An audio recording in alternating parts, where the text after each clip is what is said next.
Next जो theorem है उसमें ये है कि G is IDP of A and B. We have to prove that their derived subgroups have also IDP. Means कि G जो है वो IDP है तो उनके derived subgroups भी जो है वो IDP बनाते हैं. इसको हम लोग कैसे प्रूव करते हैं? इसके प्रूफ में ये है कि हम लोगों ने एक्चुअली 3 एक्सियम जो है वो प्रूव करने हैं. इसको डायरेक्ट प्रोडक्ट बनाने के लिए G dash equals to A dash B dash first हमारा टारगेट ये है. सेकेंडली हम लोगों ने A डैश B डैश को नॉर्मल प्रूव करना है G डैश में. और थर्ड हमारा जो टारगेट है A dash intersection B dash equals to E. ये हमारे 3 बेसिक टारगेट हैं. तो देखें क्लियरली हमें पता है कि A डैश जो है उसके एलिमेंट्स की शेप किस तरह की है, A1 A2 इस तरह की. B डैश के एलिमेंट्स की शेप जो है वो इस तरह की है B1 B2 की. और G जो है उसके एलिमेंट्स की शेप है G1 G2 इस तरह से. अब देखें फर्स्ट एग्जाम हमारा बड़ा इजी है. हमने देखें क्लियरली हमें नजर आ रहा है कि हम लोग कोई भी एलिमेंट लेते हैं A डैश का तो उसकी शेप बिल्कुल इसके एलिमेंट्स की जैसी है. Means A dash A1 belongs to A dash. This implies that A1 equals to A1 dash A1 double dash. कि हमने इसका एक एलिमेंट लिया तो उसकी शेप इस तरह की है. तो देखें ये जो है ये एलिमेंट किसका है? ये एलिमेंट है A का और ये भी एलिमेंट है A का. तो A is subset of G. तो दोनों एलिमेंट G के हुए. जब दोनों एलिमेंट G के हैं तो ये भी दोनों एलिमेंट G के हैं. तो इसका मतलब है ये सेम शेप के हैं. So this belongs to G dash. This implies A dash contained in G dash. Similarly B dash की जो है वो किस में जाएगा? G में जाएगा G dash में. अगर दोनों G dash में है तो दोनों का प्रोडक्ट जो है वो ऑब्वियसली कहाँ जाएगा? A dash B dash जो है वो प्रोडक्ट भी जाएगा G dash में. अब हमने G डैश को इसका सबसे प्रूव करना है. वो कैसे करते हैं? हम लोग इसका एक एलिमेंट लेते हैं G डैश का. तो G इस एलिमेंट की शेप जो है वो कैसी होगी? इसकी शेप होगी G1 और G2 इस तरह से. अब G1 जो है वो किसका मेंबर है? G का. ये भी G का मेंबर है, ये भी G का मेंबर है. तो इसको हम लोग लिख सकते हैं A1 B1 और इसको लिख सकते हैं हम लोग A2 B2. अब इन दोनों का अगर हम लोग ओपन करके लिखते हैं तो ये हमारे पास बनेगा A1 A2 and B1 B2. अब देखें इसको हमने ओपन करके लिखा तो ये बन गया फर्स्ट एलिमेंट A डैश का, सेकंड एलिमेंट B डैश का and this belongs to A dash B dash. ये एलिमेंट जो है वो A डैश B डैश के प्रोडक्ट में चला गया. किसका था एलिमेंट? ये G डैश का. So this employees G dash जो है वो सबसेट है A डैश B डैश का. इन दोनों इक्वेशन से हमारे पास आ गया A dash B dash equals to G dash. ठीक है जी. अब हमारा सेकंड जो एक्सियम है हमें प्रूव करना है दोनों को G डैश में नॉर्मल. इसको कैसे प्रूव करते हैं? नॉर्मल साबित करने के लिए हमारा जो टारगेट है इसको नॉर्मल साबित करने के लिए कि एक एलिमेंट हो हमारे पास A1 A का और एक एलिमेंट हो G डैश का. G और G इनवर्स G डैश कह रहे हैं, G डैश का इनवर्स ये हमारे पास जाना चाहिए A डैश में. ठीक है जी. इसको हम लोग A डैश कह लेते हैं कि ये जो एलिमेंट है ये A डैश में लेके जाना है हमें किसी तरह से. अब देखिए इसको कैसे लेके जाते हैं कि G डैश A डैश और G डैश इनवर्स G. अब G डैश जो है उसकी शेप होगी G1 G2 इस तरह से. A डैश की शेप होगी A1 A2 इस तरह से. और G डैश के इनवर्स जो है मींस के इसका इनवर्स G1 G2 सॉरी इसका इनवर्स क्या होगा? G2 and G1. अब ये जो एलिमेंट्स है ये जो है वो G के एलिमेंट्स हैं. G के एलिमेंट्स मींस कि G इज IDP. तो G इक्वल्स टू AB. अगर G जो है वो AB के इक्वल है दिस बिलोंग्स टू G तो हम लोग इसको लिख सकते हैं A1 B1 और इसको A2 B2. यहाँ पे A1 A2 as it is. इसको थोड़ा सा चेंज करते हैं हम लोग. इसको डैश बोल देते हैं क्योंकि A1 और A2 ऑलरेडी जो है वो यहाँ पे इन्वॉल्व हैं. या हम लोग इनको डैश बोल देते हैं ताकि थोड़ा सा एलिमेंट्स में डिफरेंस आए. और G2 G1 के एलिमेंट्स फिर से किस तरह के होंगे? A2 B2 एंड फिर से हम लोग इसको ओपन करके लिखते हैं, तो ये आएगा A1 A2 and B1 B2, ये आएगा A1 dash and A2 dash, और इसको ओपन किया तो A2 A1 और ये आएगा हमारे पास B2 B1। ठीक है जी। अब हम लोग क्या करते हैं, हम लोग किसी तरह से ये चाह रहे हैं यहाँ पे कि B जो है वो एलिमेंट खत्म हो जाए, हमारे पास टोटल जो है वो एक एलिमेंट बचे। तो वो कैसे बचेंगे, देखें इसको हम लोग जो है वो इन दोनों को मल्टीप्लाई करते हैं और इन दोनों को मल्टीप्लाई करते हैं। फर्स्ट एलिमेंट A1 A2 हम लोग इसको काम नहीं करते, इस पे इन दोनों को मल्टीप्लाई किया तो B1 A1 dash and B2 A2 dash. Similarly in दोनों को मल्टीप्लाई किया तो A2 B2 and A1 B1। अब देखें G इज IDP, स्टार्ट से हमें गिवन है, अगर G IDP है तो ये दोनों परम्यूटेबल है, A और B are परम्यूटेबल, तो इन दोनों को हम लोग चेंज कर सकते हैं यहाँ पे। तो हम लोग क्या करते हैं, A1 A2 इनको इंटरचेंज कर दें, A1 डैश एंड B1, और इसको भी इंटरचेंज कर दें A2 डैश B2। अब सेम इसी तरह इनको भी जरा इंटरचेंज करते हैं हम लोग, B2 A2 and B1 A1। जब इनको इंटरचेंज किया, अब फिर से इनको हम लोग दोबारा ओपन करते हैं। जब इनको दोबारा ओपन करेंगे तो हमारे पास जो है वो B वाली टर्म कैंसिल हो जाएगी। देखें तो इसको A1 A2 एंड इसको ओपन किया हम लोगों ने, इसको ओपन करके आएगा A1 dash A2 dash and B1 B2। जब सेकंड को ओपन करते हैं तो उसमें हमारे पास आएगा B2 B1 and A2 A1। अब देखें ये जो है दोनों एक दूसरे के इनवर्स हैं, तो कैंसिल होके हमारे पास आइडेंटिटी आएगा, बाकी हमारे पास रह गया A1 A2 A1 dash A2 dash and A2 A1। तो अब जब इन तीनों को हम लोग मल्टीप्लाई करते हैं तो हमारे पास बनेगा A1 dash A2 and A2 dash A1। ये जो है ये भी एक एलिमेंट है, ये भी एक एलिमेंट है, तो इसकी शेप जो है ये किस तरह की होगी, ये मे बी A3 होगा और ये मे बी कोई एलिमेंट A4 होगा, बिकॉज A इज सबग्रुप है तो इनका प्रोडक्ट भी A में जाएगा। तो ये जो शेप है फिर से किस तरह की बन गई, A डैश के एलिमेंट्स की। So this element G dash A dash G dash inverse equals to, ये बिलोंग कर गया A डैश में, this implies that A dash normal in G dash. अब A डैश नॉर्मल है G डैश में, similarly B dash is normal in G, B dash also normal in G, we can prove by a similar way। अब हमारा third target जो है वो है हमने आइडेंटिटी प्रूव करना है A dash intersection B dash को। आइडेंटिटी हम लोग कैसे प्रूव करते हैं, फिर से x belongs to A dash intersection B dash. फिर से हम लोग एक एलिमेंट देते हैं कि हम लोग कहते हैं कि आइडेंटिटी नहीं है।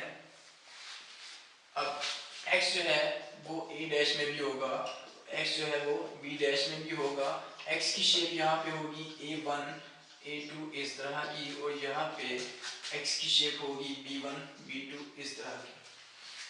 जब दोनों इक्वल है लेफ्ट साइड तो राइट साइड भी equal, A1 A2 A1 inverse A2 inverse, इसको भी ओपन किया B1 B2 B1 inverse B2 inverse. यहाँ से हम लोग क्या करते हैं A1 A2 और इस B1 और B2 इनवर्स को इस साइड पे लेके आए, B2 इनवर्स जो है वो इस साइड पे आ गया, तो ये हमारे पास आएगा B2 और B1।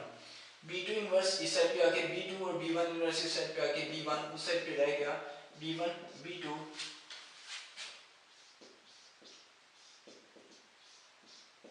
अब हम लोग क्या करते हैं कि इस A1 और A2 को भी उस साइड पे लेके जाते हैं, तो ये हमारे पास आएगा ये आएगा हमारे पास A1 inverse and A2 inverse. अब देखिए हमने तो यहाँ पे हम लोगों ने x belongs to A dash intersection B dash means x belongs to A dash and x belongs to B dash means derived subgroups हैं।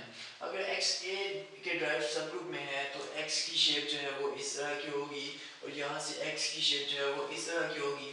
अब left side equal to right side भी इक्वल। यहाँ से इसको ओपन करते हैं a1 a2 a1 inverse a2 inverse equals to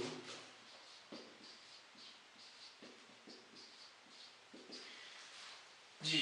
अब हम लोग क्या करते हैं, यहाँ पे एक छोटा सा काम करते हैं कि इस b1 और b2 इनवर्स जो है वो हम लोग इस साइड पे लेके आते हैं a1 a2 a1 inverse a2 inverse. ठीक है, b2 इनवर्स जो है राइट साइड पे है, तो हमने राइट साइड पे b2 इनवर्स जो है उसको इस साइड पे लेके आते हैं। तो इस साइड पे आके b2 equals to b1 b2 b1 inverse. Same इसी तरह हम लोग जो है वो b1 इनवर्स को इस साइड पे लेके आते हैं a1 a2 a1 inverse a2 inverse b2 b1 inverse इस साइड पे लेके तो b1 equals to b1 b2। अब सेम इसी तरह हम लोग ये जो a1 a2 है इसको हम लोग राइट साइड पे लेके जाते हैं a1 a2 and a1 inverse a2 inverse b2 b1 equals to. देखें ये a1 अगर मैं उस साइड पे लेके जाता हूँ तो ये उस साइड पे जाके लेफ्ट साइड पे रहेगा a1 इनवर्स b1 b2। अब सेम इसी तरह इस a2 को भी अगर मैं उस साइड पे लेके जाता हूँ तो ये a2 जो है वो लेफ्ट साइड पे होगा और इसका इनवर्स। लेकिन G इज IDP कि G इंटरनल डायरेक्ट प्रोडक्ट है, तो इंटरनल डायरेक्ट प्रोडक्ट में कहता है कि every element has unique representation. अब यूनिक रिप्रेजेंटेशन का मतलब ये है कि फर्स्ट एलिमेंट जो है वो फर्स्ट के इक्वल और सेकंड जो है वो सेकंड के इक्वल। तो यहाँ से हमारे पास क्या सिचुएशन है, a1 inverse a2 inverse equals to a2 inverse a1 inverse and b2 b1 equals to b1 b2। देखिए यहाँ से हमारे पास क्या सिचुएशन बनती है, इस a2 इनवर्स a1 इनवर्स को फिर से हम लोग वापस लेके आते हैं इस साइड पे। तो ये हमारे पास बनेगा a1 a2 a1 inverse a2 inverse equals to e। इसको वापस क्लोज किया a1 a2 equals to e। तो ये जो कि हमारे पास हमने शुरू में सपोज किया था दिस इज x। सिमिलरली यहाँ से जब इसको हम लोग इस साइड पे लेके आएंगे, बल्कि b2 b1 को हम लोग राइट साइड पे लेके जाते हैं, तो हमारे पास b1 और b2 जो है सेम कॉम्यूटेटर बनेगा इक्वल्स टू e। तो यहाँ से ये भी x था, तो दोनों केसेस में x जो है वो e आया हमारे पास। This means that this is identity. So x belongs to a dash intersection b dash, so a dash intersection b dash equals to e। सो हमारा थर्ड जो एक्सियम है वो भी प्रूव हो गया। So g equals to g dash equals to a dash cross b dash. This is our required result जी। तो हमारा नेक्स्ट जो थ्योरम है, नेक्स्ट थ्योरम की तरफ चलते हैं। नेक्स्ट थ्योरम में कहता है कि g is IDP of a and b, then prove that g over a isomorphic to b। इसके प्रूफ में हम लोग सबसे पहले यहाँ पे देखते हैं कि g ओवर a के एलिमेंट्स की शेप किस तरह की है। g over a equals to, इसके एलिमेंट्स की शेप होगी capital A and g belongs to g by definition of quotient group. अब यहाँ पे a उस g को हम लोग लिखते हैं ab, a belongs to a and b belongs to b। देखें कि g जो है IDP है, तो IDP की फर्स्ट डेफिनेशन जो है, first axiom g equals to ab। तो जब हमने इसमें से एक एलिमेंट लिया तो ये एलिमेंट जो है ab का भी मेंबर होगा, तो इसकी शेप जो है वो ab की तरह की होगी। तो हमने यहाँ पे ab पुट किया। अब देखें ये कैपिटल A और स्मॉल a जो है हमारे पास क्या रिजल्ट देगा, फिर से कैपिटल A जी। तो इसके एलिमेंट्स की शेप जो है वो बिल्कुल इस तरह की है। अब हम लोगों ने आइसोमॉर्फिक प्रूफ करने के लिए एक मैपिंग डिफाइन करनी है g over a to b by देखिए मैपिंग हमने जो है वो खुद से सोचनी होती है कि देखिए यहाँ पे g ओवर a जो है g ओवर a, इसके एलिमेंट्स इस तरह के हैं a b1 a b2 and so on. और ये जो दूसरी साइड पे b है इसके एलिमेंट्स की शेप जो है वो इस तरह की है b1 b2 and so on. तो क्यों ना हम लोग फर्स्ट एलिमेंट को इस पे मैप कर दें, सेकंड को इस पे एंड सो ऑन। तो हमने मैपिंग क्या चूज की यहाँ पे फाई ऑफ, अगर हम लोग ए बी वन पुट करते हैं तो ए बी वन का आंसर क्या आ रहा है हमारे पास बी वन। ये हमने मैपिंग चूज की, इससे आगे बड़ा इजी सा काम है, हमने इसको बाइजेक्टिव और होमोमॉर्फिज्म प्रूव करना है जी। अब इसको बाइजेक्टिव प्रूव करने के लिए सबसे पहले हम लोग प्रूव करते हैं वन वन में हम लोग क्या करते हैं, let phi of A B one equals to phi of A B two जी। तो phi of A B one जो है इसका आंसर बाय मैपिंग क्या आएगा बी वन, और इसका बी टू को अगर मैं इस साइड पे लेके आता हूँ b one B two inverse equals to e. अब यहाँ पे जी इस आईडीपी की जो एक कंडीशन है कि ए इंटरसेक्शन बी जो है वो आइडेंटिटी होता है, तो this means that this belongs to b1 b2 inverse belongs to a intersection b. This means that b1 b2 inverse belongs to a and b1 b2 inverse belongs to b जी। अब ये a में भी है b में भी है, b से हमारा कंसर्न नहीं है, हमें a में चाहिए था। अगर ये एलिमेंट a का मेंबर है तो इस एलिमेंट को अगर मैं a से मल्टीप्लाई करता हूँ तो आंसर फिर से a आएगा, बिकॉज a इज ग्रुप। तो ये जो a का मेंबर है इसको a से मल्टीप्लाई किया, a खुद आ गया। अब a b1 equals to b2 को फिर से हम लोग उस साइड पे ले जाते हैं, so this is our one proof करना था। अब सेकंड ऑन टू जो है, onto obviously for every b belongs to b there exists ab belongs to g over a such that phi of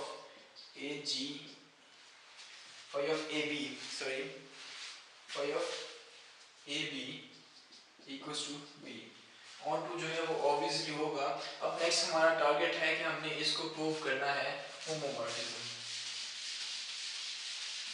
अब देखिए होमोमॉर्फिज्म कैसे prove करते हैं, हम लोग कंसीडर करते हैं phi of A B one A B two, और हमने क्या करना है, इसको होमोमॉर्फिज्म प्रूव करना है जी। तो इसको हम लोग लिख सकते हैं phi of A B one B two by definition of quotient group. अब ये जो एक एलिमेंट है इसकी मैपिंग को देखें तो मैपिंग में इसका आंसर क्या आएगा, इसका आंसर आएगा b1 b2। तो b1 और b2 को थोड़ा सा मैं सेपरेट करता हूँ और b1 को मैं लिखता हूँ phi of a b1 and b2 को मैं लिखता हूँ फाई ऑफ a b2। ठीक है, b1 को phi of a b1 and b2 को phi of a b2, so this is our required homomorphism। ये हमारा होमोमॉर्फिज्म प्रूव हो गया। देखिए ये मैपिंग जो है g ओवर a से b पे, ये हमारे पास बाइजेक्टिव होमोमॉर्फिज्म बन गई। So by this mapping phi from g over a to b is bijective homomorphism।